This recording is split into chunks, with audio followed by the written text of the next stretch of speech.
We're going to give a license to you to យើងនឹងផ្ដល់អាជ្ញាប័ណ្ណដើម្បីឲ្យប្រទេសរបស់លោកមានសិទ្ធិផលិតមីស៊ីល Patriot នេះគឺជារឿងល្អណាស់មិនថាអញ្ចឹងទេពេលនេះលោកមិនអាចតវ៉ាថាអាមេរិកផ្ដល់អាវុធមិនគ្រប់គ្រាន់ឲ្យអ៊ុយក្រែនទៀតទេសម្រាប់ខ្ញុំលោកនឹងអាចផលិតអាវុធនេះបានដោយខ្លួនឯងខ្ញុំមិនទាន់បានជូនដំណឹងនេះទៅកាន់សហគ្រាសផលិតនៅឡើយទេប៉ុន្តែខ្ញុំគិតថាវានឹងគ្មានបញ្ហាចោទអ្វីឡើយ That'll work out all right.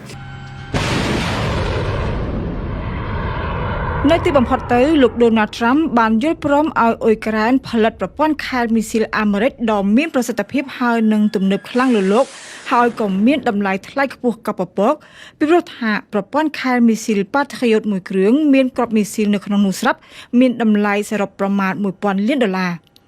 អ៊ុយក្រែនបានភ្លើងខៀវពីលោក Trump តែមិនប្រកាសថានឹងអាចមានសមត្ថភាពគ្រប់គ្រាន់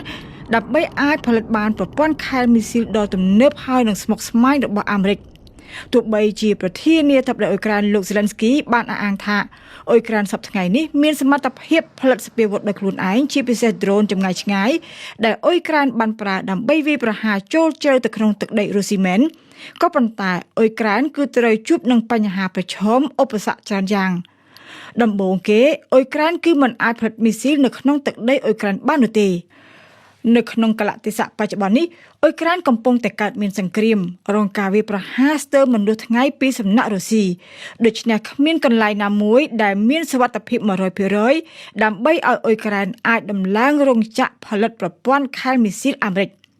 រោងចក្រផលិតមីស៊ីល Patriot អាចក្លាយជាផ្ទាំងស៊ីបវាយប្រហាររបស់មីស៊ីលរុស្ស៊ី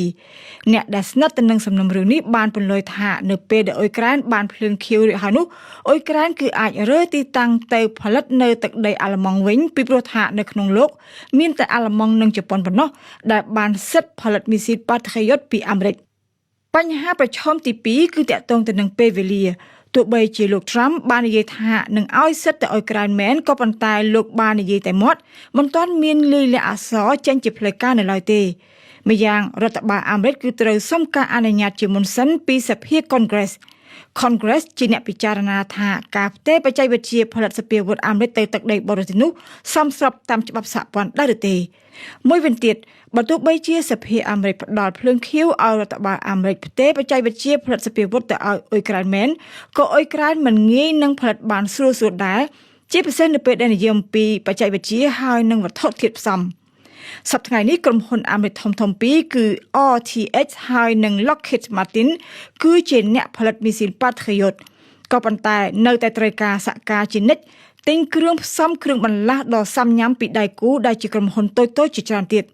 ដូច្នេះដើម្បីអាចផលិតបានមីស៊ីលដ៏ទំនើបជាងគេបំផុតនៅក្នុងលោកគេតង់ត្រូវការពេលវេលាមិនត្រឹមតែរាប់ខែទេក៏ប៉ុន្តែដល់ទៅរាប់ឆ្នាំក្រុមហ៊ុនអាមេរិកផ្ទាល់ចំណាយពេល1ឆ្នាំដើម្បីអាចផលិតមីស៊ីល Patriot បាន600ដើមចំណែកឯអាល្លឺម៉ង់វិញដែលបានប្រកាសគម្រោងផលិតមីស៊ីល Patriot នៅឆ្នាំ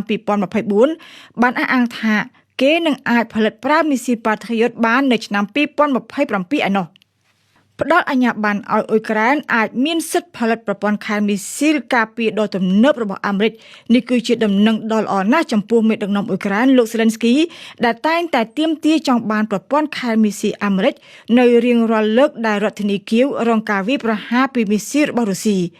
លោកចុងក្រោយដែលប្រធានាធិបតីអ៊ុយក្រែនបានទទូចសុំសិទ្ធិផលិតប្រព័ន្ធការពារដែនអាកាសពីអាមេរិកគឺនៅសប្តាហ៍មុននេះនៅពេលដែលរុស្ស៊ីសម្រុកបាញ់មីស៊ីលអ៊ីប៉ែសូនិកស្រោចទៅលើទឹកដីអ៊ុយក្រែនជាពិសេសទីក្រុងគៀវដោយបានសម្លាប់មនុស្សជាច្រើនអ្នកមានតែប្រព័ន្ធខែលមីស៊ីល Patriot របស់អាមេរិកតែប៉ុណ្ណោះដែលមានសមត្ថភាពខ្លាំងអាចបាញ់ស្ទាក់ទម្លាក់មីស៊ីល ballistic ដ៏ទំនើបចុងក្រោយរបស់រុស្ស៊ី